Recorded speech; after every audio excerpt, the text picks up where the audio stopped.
Here is the source for today, Rabbeinu Bahya on Genesis 2:7. This is quite a long source, so you'll have to pay particular attention, but I can assure you that it's absolutely loaded with insight and wisdom. You should be so aware that the scientists are divided in their views about the nature of the world. They have written innumerable volumes about this subject, and some of them, like Maimonides in his introduction to Pirkei Avot, chapter 1, claim that the soul is a single force, which, however, has three subcategories. The category which houses our desires, something we have in common with all the animals. Number 2, the source of growth, something possessed by animals and all manner of plants. And number 3, the ability to think coherently, the soul of wisdom. All these functions are part of a single soul. Other scientists and philosophers, such as Avraham ibn Ezra, in his commentary on Kohelet 7:3, claim that there are 3 distinct souls operating within man, all of which are distinct from one another. The intelligent soul is an entity of its own. The potential to grow is an independent force. The animal kind of soul, which is the seat of all desires, i.e. the desire to eat, drink, procreate, or simply indulge, as well as the desire to sleep, are all part of the animalistic soul in man and constitute a separate soul. They are a part of what man has in common with the animal kingdom. The seat of that particular soul is the liver.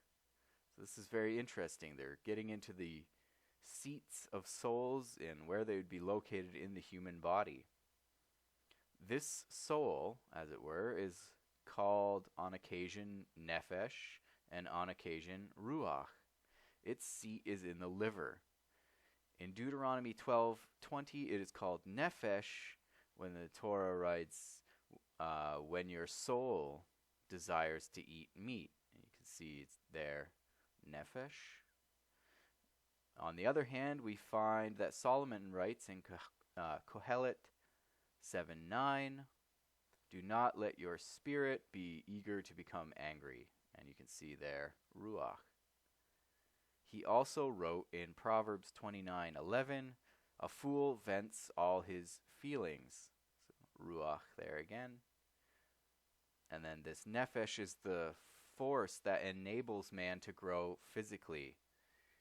He shares such a force with all the trees, etc., and plants.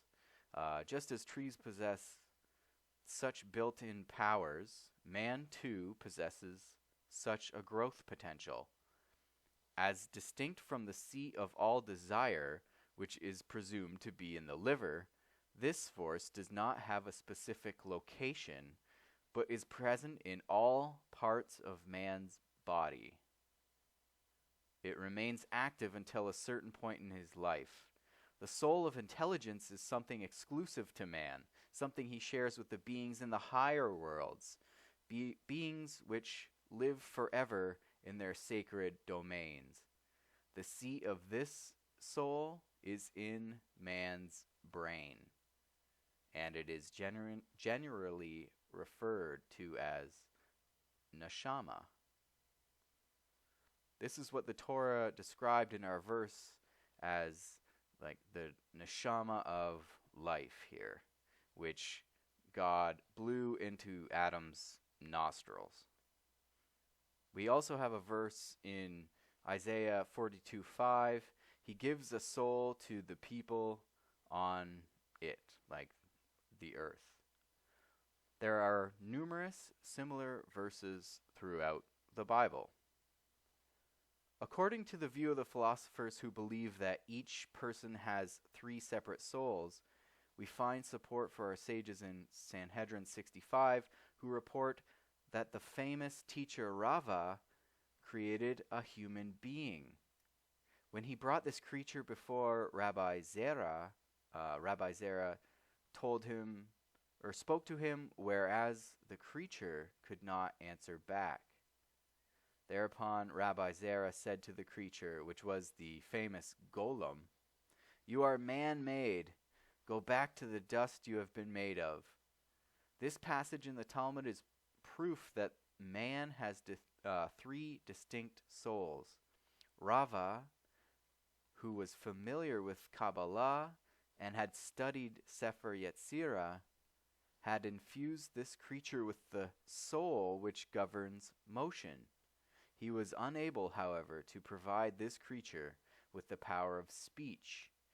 The power of speech stems from the soul called Chokmah.